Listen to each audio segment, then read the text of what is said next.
Hey guys, I got some really cute rice paper from Boheme Craft. I bought them on Etsy. I'm gonna put a link up so you can also check them out, and these are pretty cute and very good quality, so I cannot wait to do something with it. So look at these cute puppy style rice paper. I got a Labrador one as well, German Shepherd, Bulldog. Look at how cute it is.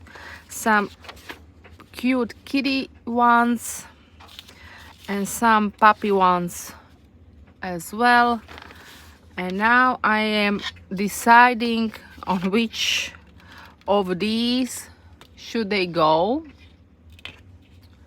So if you have an idea which I should start first, let me know in the comments, and really go on. And if you are into decoupage and such stuff, go on and check out this Boheme Craft on Etsy. Really great stuff they have there.